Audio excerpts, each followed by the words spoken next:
Hello and welcome to the Stories of Northern Life podcast. You may have heard my voice before if you follow the Sault Museum on any other platform. My name is Mairi and I am the museum's design and engagement lead. With some help from the research assistant Justin Brett, the Sault Museum brings to you a podcast series inspired by Women's History Month. Each week, we will spotlight a new influential female figure who impacted Northern life in Sault Ste. Marie area. So let's get into it.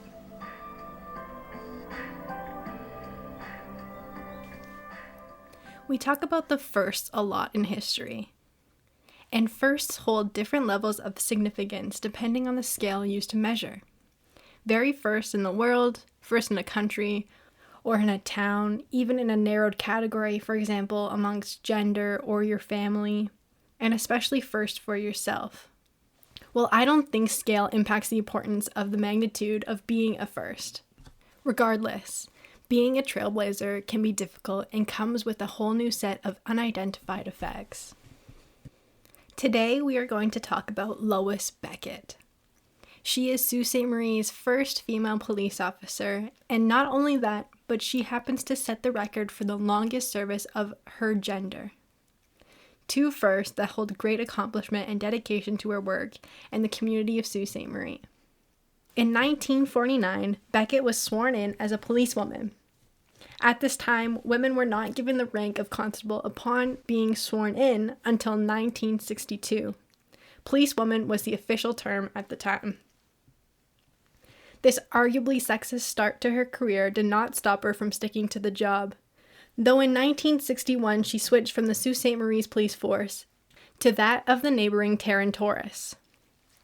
A few years later, in 1965, these two police forces amalgamated with Corrals Township Police, and it was then that Beckett would receive some unpleasant news that would shape her career to come.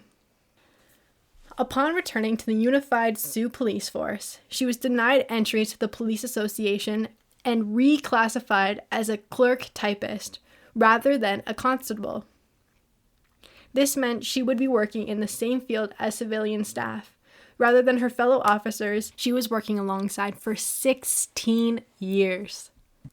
Naturally, Beckett was not going to take this without a fight. She ended up taking it to the courts, aiming for equal rights, pay, and status for women in policing. 4 years later, in 1969, her efforts began to pay off. The arbitration board ruled she was entitled to constable's uniform and pay.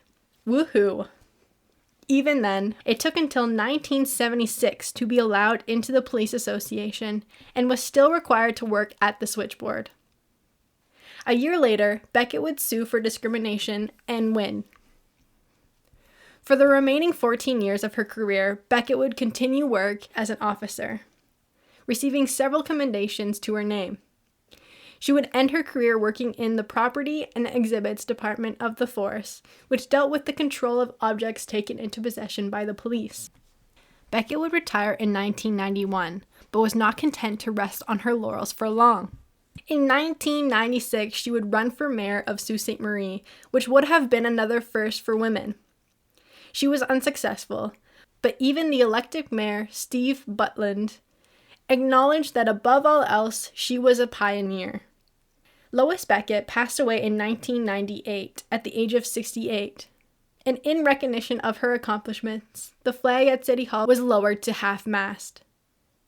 It is not easy to be the first at something, especially as a woman in a growing northern community, but she managed to accomplish that admirably. She sets an impeccable example for everyone, especially women in male-dominated fields, to fight for themselves and what they believe in. Anyone can be a trailblazer. You just need passion, dedication, and perseverance to reach for the stars. First, set the stage for the possibilities in the future. They open doors for the individual themselves and for so many more to follow.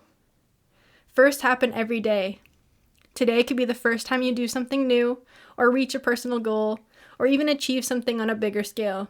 But no matter the scale, be a trailblazer in your life, and maybe you will just happen to help many more people following in behind you. Check out our blog page called Museum Musings on our website, soumuseum.ca. SaultMuseum,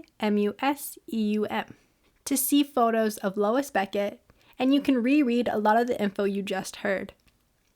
Come back next week for another spotlight of an important female figure for Women's History Month 2022. Thanks so much for listening.